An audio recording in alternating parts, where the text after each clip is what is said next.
અમરેલીના ફતેપુર ગામ પાસે આવેલ ઠેબી નદીમાં છેલ્લા 15 દિવસથી લાલ અને જાગવાળું દૂષિત પાણી વહેતું રહ્યું હોય ત્યારે આ આરોગ્યને લઈને અનેક સવાલો ઊભા થઈ રહ્યા છે। ત્યારે શું છે સમગ્ર રિપોર્ટ જુઓ। સમગ્ર વાત કરવામાં આવે તો અમરેલી તાલુકાના ફતેપુર ગામ પાસે આવેલ ઠેબી નદીમાં છેલ્લા 15 દિવસથી વહી રહ્યું છે દૂષિત પાણી। આ લાલ પાણીના કારણે ચેકડેમ પણ લાલ થયું છે અને પાણી જાગવાળું બન્યું છે। આવા જાગવાળા પાણીમાં ઓક્સિજનનું પ્રમાણ ઓછું થઈ જાય છે, જેના કારણે પાણીમાં રહેલા જીવસૃષ્ટિ માટે હાનિકારક સ્થિતિ ઊભી થાય છે।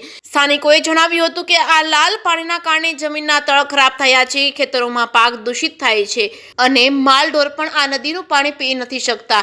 આજુબાજુના ફતેપુર, ચાપાથર, વિઠ્ઠલપુર, ખંભાળિયા આમ 3 ગામના લાલ અને જાગવાળા આવા દૂષિત પાણીના કારણે લોકોનું આરોગ્ય જોખમમાં મુકાયું છે। આજુબાજુમાં આવેલા ગામોમાં પણ રોગચાળો ફેલાવાની ભીતિ સેવાઈ રહી છે। હાલ આ લાલ અને જાગવાળું દૂષિત પાણી ક્યાંથી આવે છે તે કોઈ જાણતું નથી। હવે તંત્રની તપાસ બાદ જ ખબર પડશે કે આ લાલ પાણી ક્યાંથી આવે છે।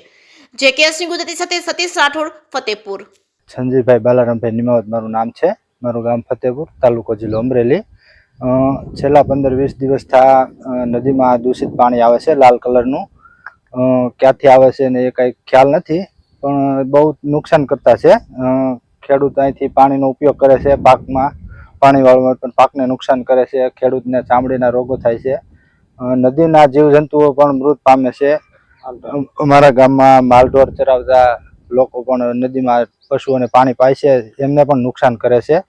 એટલા માટે આ યોગ્ય પગલાં લેવા વિનંતી। અને બીજા નંબરમાં ફતેપુર યાત્રાધામ હોય ગોધલધામ, એમને ફતેપુરના રસ્તે બહુ ઝાઝા સમયથી કચરો, ગંદકી ને બધું અહીંયા માલઢોર મરેલા નાખે છે રોડ કાંઠે।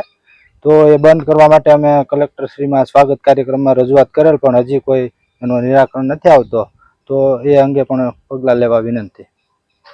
ફતેપુર અમરેલી તાલુકાનું અને મારા ગામમાં માજી સરપંચ તરીકે ફરજ બજાવું છું। અને અમારે જે બી વળી કે ઘણા સમયથી એમાં પાણી આવે છે, અત્યારે લાલ પાણી હાવ આવે છે અને તળ પણ ને ખરાબ કરે છે, પાકને નુકસાન કરે છે।